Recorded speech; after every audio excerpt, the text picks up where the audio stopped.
The cold wind carried the scent of death across the barren plains, as Katherine Collins huddled deeper into her threadbare blanket, watching the last embers of their pitiful fire fade to ash.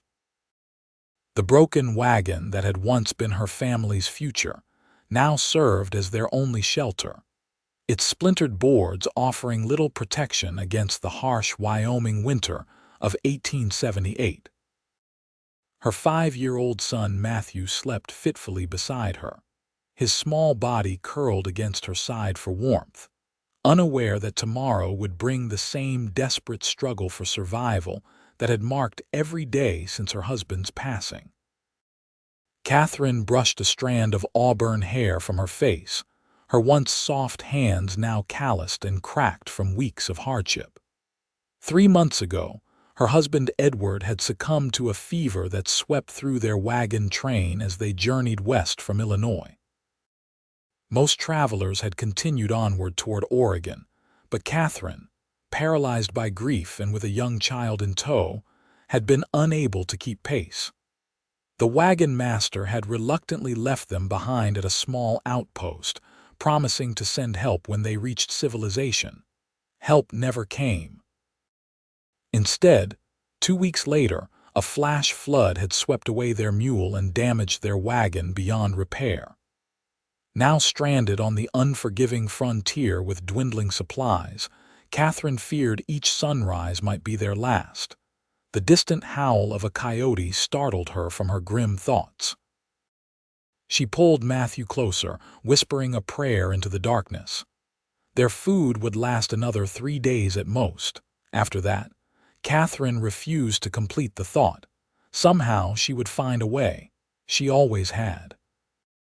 Dawn broke with unexpected clarity, the sky a brilliant canvas of pink and gold that seemed to mock their desperate circumstances. Katherine had just begun collecting kindling for a morning fire when Matthew's excited voice called out, "Mama! Mama! A man's coming, on a horse!" Katherine spun around, her heart leaping to her throat. In these parts, strangers could mean salvation or danger.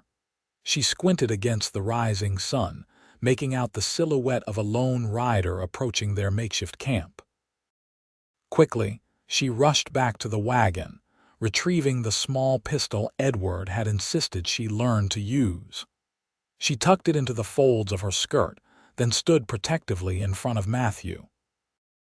As the rider drew nearer, Katherine could see he was a tall man with broad shoulders and a weathered face partially hidden beneath a wide-brimmed hat. His horse, a magnificent chestnut stallion, moved with purposeful strides across the rugged terrain. "Hello there," the man called out, his voice carrying across the distance. He raised a hand in greeting, slowing his approach when he noticed Katherine's defensive stance. "That's far enough," Katherine responded, her voice steadier than she felt. "State your business." The man halted his horse about 20 feet from the wagon. "Name's Henry Quinn, madam. I've got a ranch about 5 miles east of here." His eyes moved from Katherine to Matthew, then to the broken wagon. "Looks like you folks might be in a spot of trouble." "We're managing just fine," Katherine lied, even as the wind whipped through her thin dress, causing her to shiver involuntarily. Henry Quinn dismounted with fluid grace that spoke of a lifetime spent in the saddle. Now that he was standing, Katherine could see he was younger than she'd initially thought, perhaps 30 or so, with keen hazel eyes that seemed to assess their situation with a single glance. "Begging your pardon, madam, but you don't look fine to me." His tone was gentle but direct. "A broken wagon's no place for a woman and child with winter coming on strong." Matthew peered around Katherine's skirts. "Our wagon got broke in the flood, mister, and Papa died." "Matthew," Katherine admonished softly, placing a protective hand on her son's shoulder. Henry Quinn removed his hat, revealing thick brown hair streaked with gold from the sun. "I'm mighty sorry to hear that, young man." He looked up at Katherine. "Mrs. Collins, Katherine Collins, and this is my son, Matthew. Mrs. Collins. I don't mean to intrude on your grief, but these plains are no place to be stranded, especially not with a little one." He gestured to the horizon. "There's a storm brewing. I can see it from here. It'll hit by nightfall, and when it does, this wagon won't offer much protection." Katherine knew he was right. The broken wagon had barely kept them dry during the light rains of early autumn. A proper winter storm would be devastating. "What do you propose, Mr. Quinn?" she asked cautiously. "I've got a cabin. It's nothing fancy, but it's solid, warm, and there's plenty of room. You and your boy are welcome to stay until you can make other arrangements." Katherine's pride warred with her instinct for survival. She had promised Edward she would get Matthew to Oregon, to his brother's homestead. But each passing day made that journey seem more impossible. "I don't accept charity, Mr. Quinn." Henry's expression remained impassive. "Not offering charity, Mrs. Collins, just neighborly help. Besides," he added with a slight smile, "I could use an extra hand around the place.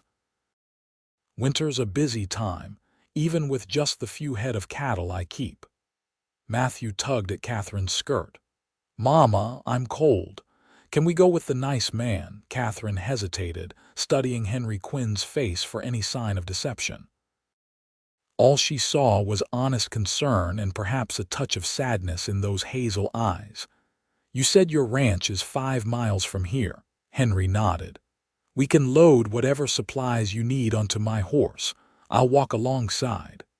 "I have a trunk with our belongings," Katherine said, making her decision. "And some provisions." "We'll take it all," Henry assured her. No sense in leaving anything behind that might be useful. Within an hour, they had salvaged everything of value from the broken wagon. Henry secured Katherine's trunk and their meager supplies onto his horse, then lifted Matthew up to sit in the saddle. "Hold tight to the pommel, young man," he instructed, placing the boy's small hands on the front of the saddle. "Samson here is gentle as they come, but it never hurts to be careful." Katherine walked alongside Henry as they set off eastward, the wind growing stronger at their backs. She couldn't help but notice how he shortened his naturally long stride to match hers, or how he occasionally placed a steadying hand near but never touching her elbow when they crossed rough terrain. "How long have you been out here alone, Mrs. Collins?" Henry asked after they had walked in silence for some time. "Edward, my husband, passed 3 months ago. The wagon was damaged about 2 weeks after that. We've been at that spot for over 2 months now." Katherine hesitated, then added quietly, "I kept hoping the wagon master would send help as promised." Henry's jaw tightened. "Some men's promises aren't worth the breath used to make them. We were bound for Oregon. Edward's brother has land there." "That's a hard journey for a woman and child alone," Henry observed, "especially with winter coming." Katherine lifted her chin. "I made a promise to my husband." "A noble intention," Henry said softly, "but sometimes circumstances require us to adapt our promises." They walked in silence for a while longer, the only sounds being the rhythmic clopping of Samson's hooves and Matthew's occasional delighted exclamation at the sight of a jackrabbit or bird. As they crested a gentle rise, Henry pointed ahead. "There it is. Not much to look at, but it keeps out the cold." Katherine followed his gesture and saw a sturdy log cabin nestled in a small valley. A corral stood adjacent to a modest barn, and smoke curled invitingly from the cabin's stone chimney. Fields that had likely held crops during the growing season stretched out on one side, while the other opened to grazing land where a small herd of cattle huddled together against the wind. "It looks wonderful," Katherine said honestly, unexpected emotion tightening her throat. After months of uncertainty and fear, the sight of the snug homestead affected her more than she could have anticipated. Henry seemed pleased by her reaction. "My foreman, Jeb, must have the fire going. He's a good man, been with me since I started this place 5 years ago."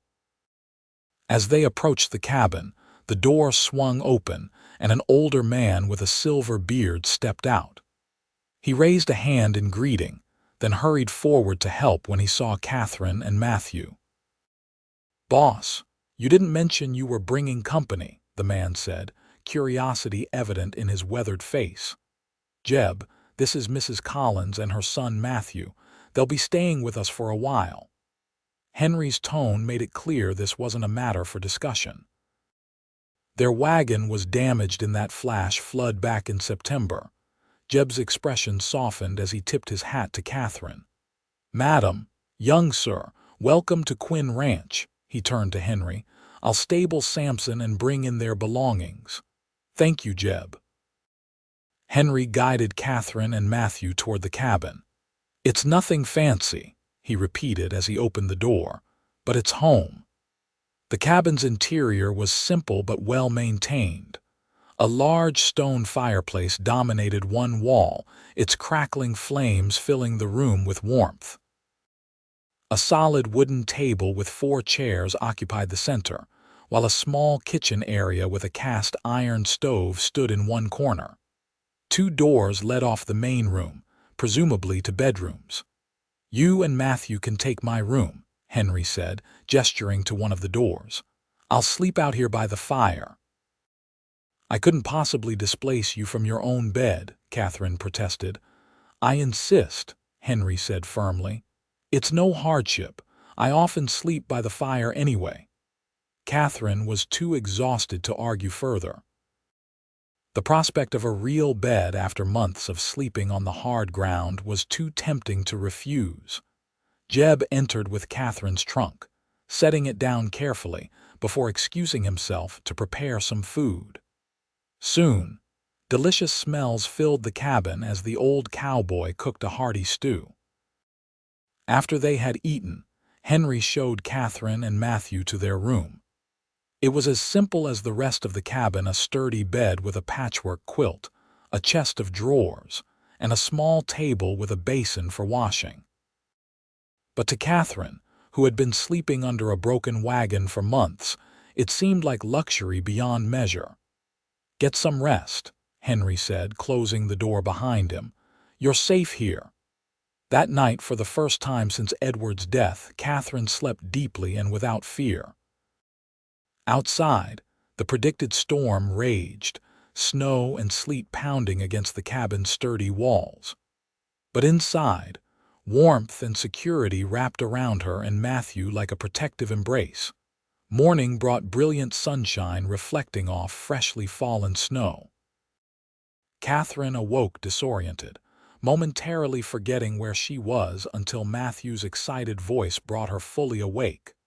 "Mama, it's snowing, and Mr. Quinn says he'll teach me to feed the chickens." Katherine dressed quickly in her one remaining decent dress and ventured into the main room.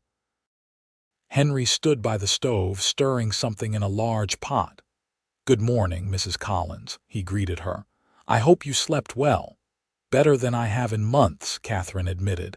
"Thank you again for your kindness." Henry waved away her thanks. "It's nothing any decent person wouldn't do." He ladled oatmeal into bowls for each of them. "I've been thinking about your situation.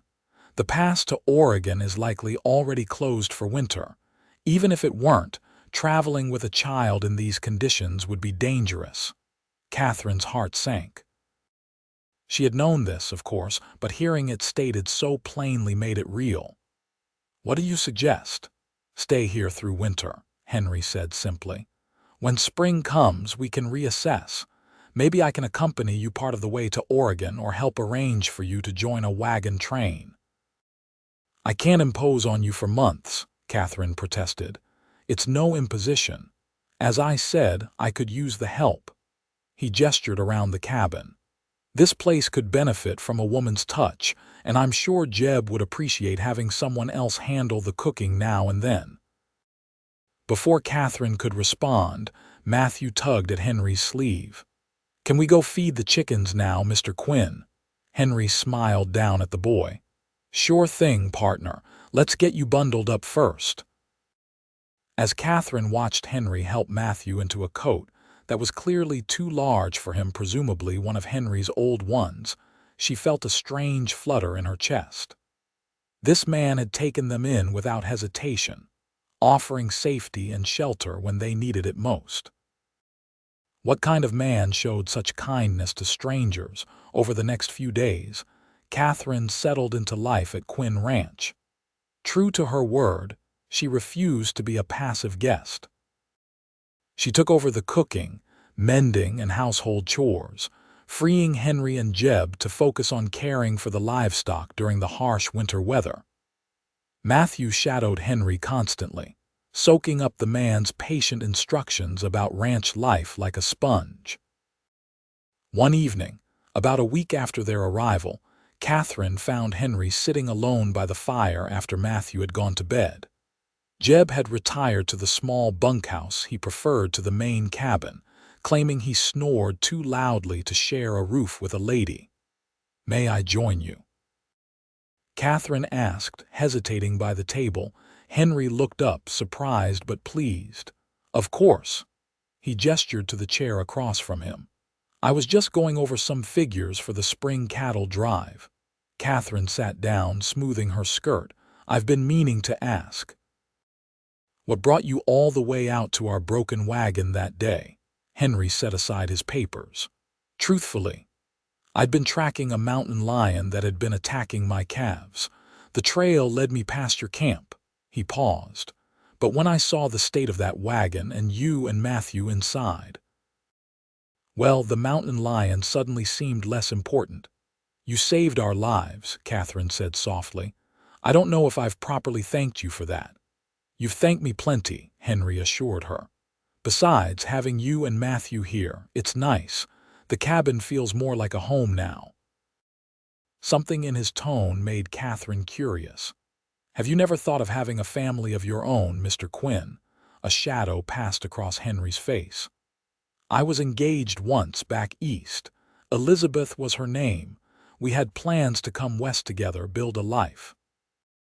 His fingers traced an invisible pattern on the table.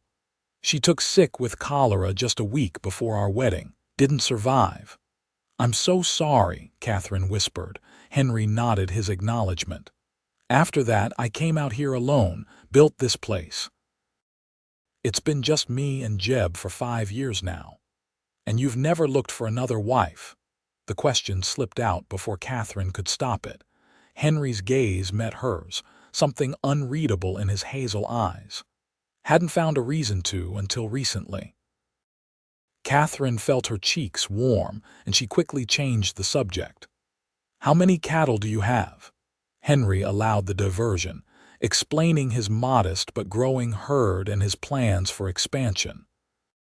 As they talked into the night, Katherine found herself increasingly drawn to this quiet, steadfast man who had opened his home and perhaps his heart to them.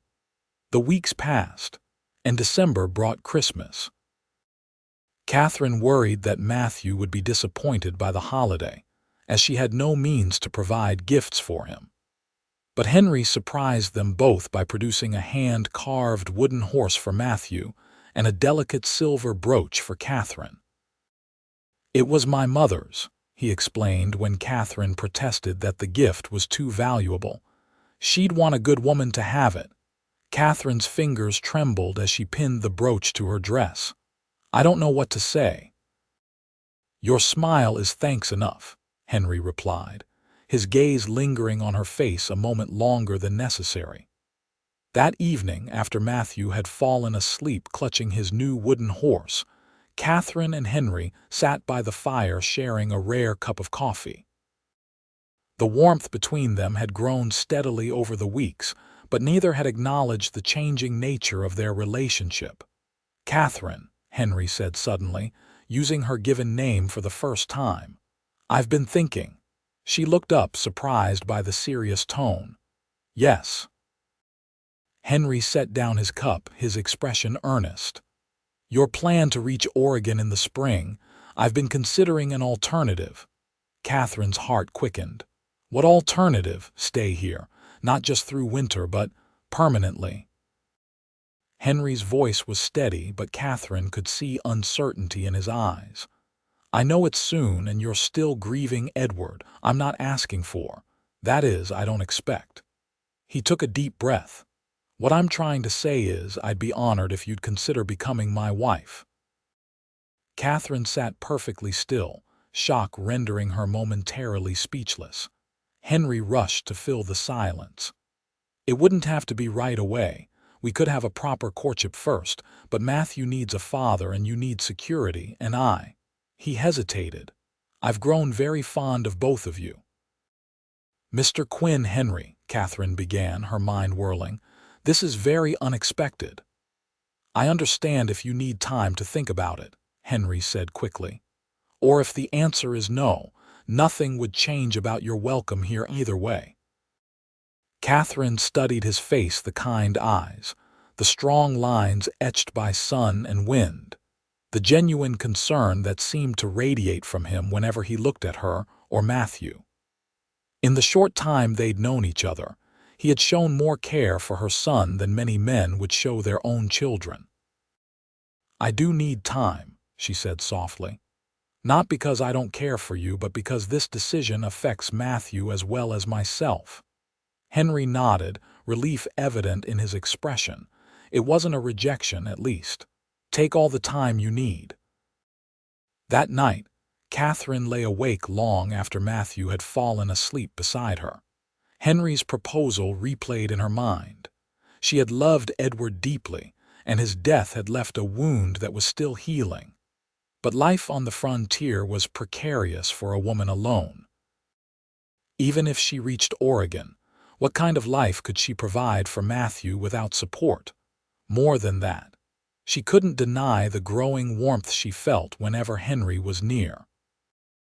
It wasn't the same as what she'd felt for Edward, that youthful passion and excitement, but rather something steadier, more substantial. A foundation that could be built upon. January brought bitter cold and heavy snows that isolated the ranch for weeks at a time. Henry had not pressed Katherine for an answer to his proposal, but she caught him watching her sometimes with a mixture of hope and resignation. She knew he believed she would leave when spring came, continuing her journey to Oregon as planned. One frigid afternoon, as a blizzard howled outside, Matthew developed a high fever. His small body burned with heat as he tossed restlessly on the bed, his breathing labored. "Henry," Katherine called out in panic as Matthew began to cough violently. "Something's wrong with Matthew." Henry rushed in from the barn where he'd been checking on a pregnant heifer. One look at Matthew's flushed face sent him into action. "It might be lung fever. My sister had it once when we were children." "What do we do?" Katherine asked, fear making her voice shake. "We need to bring the fever down." Henry moved with calm efficiency, sending Jeb to fetch snow to pack around Matthew's limbs while he prepared a tea from herbs he kept dried in the kitchen. Throughout the night, Henry and Katherine worked together to fight Matthew's fever. Henry never left their side, even when Katherine urged him to get some rest. By dawn, the worst had passed, Matthew's fever breaking as the first light of day filtered through the cabin's small windows. As Matthew slept peacefully at last, Katherine sagged with exhaustion. Henry gently guided her to a chair, pressing a cup of coffee into her trembling hands. "He'll be all right now," Henry assured her. "Children are stronger than we give them credit for." Tears of relief and gratitude filled Katherine's eyes.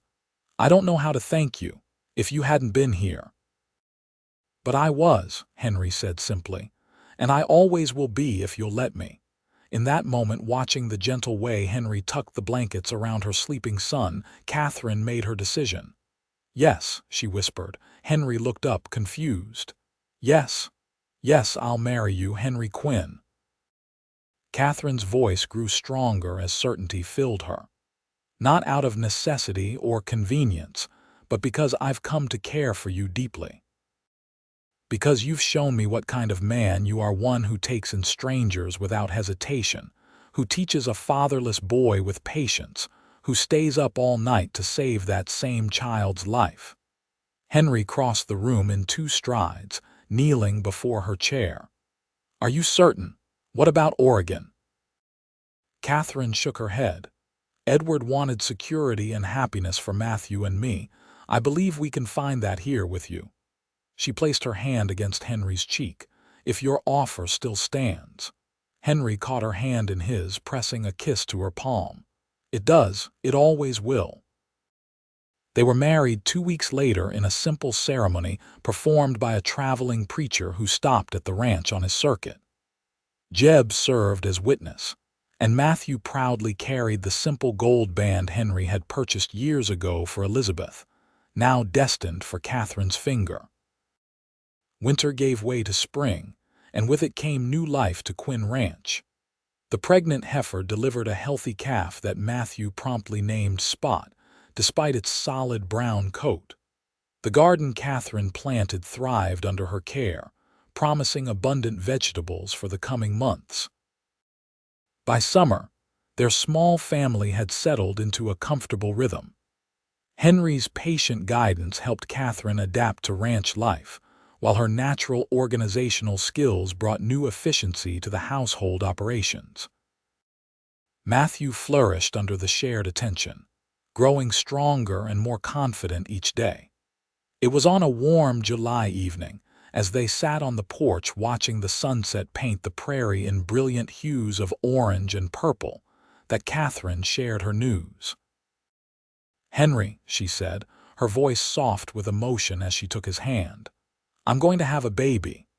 Henry's expression transformed from surprise to joy in an instant. He gathered her gently into his arms, pressing his lips to her forehead. "A baby," he repeated in wonder. "Our baby." Matthew, who had been chasing fireflies in the yard, ran up to them. "What's happening? Why are you hugging Mama so tight?" Henry lifted the boy onto his lap, sharing a look with Katherine before saying, "Well, partner, come spring, you're going to be a big brother." Matthew's eyes widened. "Really? A baby brother or sister? We don't know yet," Katherine explained, smiling at her son's excitement. "But either way, you'll have an important job helping us take care of the baby." Matthew nodded solemnly, accepting this new responsibility with characteristic seriousness. "I'll be the best big brother ever." As the first stars appeared in the darkening sky, Henry wrapped an arm around Katherine's shoulders, their family close and complete in the peaceful moment. "Thank you," he whispered against her hair. "For what?" Katherine asked, leaning into his embrace. "For sleeping in that wagon until I found you," Henry said simply. "For giving me a chance to offer my cabin and my name. For making this place a home." Katherine turned her face up to his, love filling her heart as their lips met in a tender kiss. From the broken wagon that had once been her prison, she had found her way to this man, this land, this life. Not the future she had planned, but one infinitely more precious for being unexpected.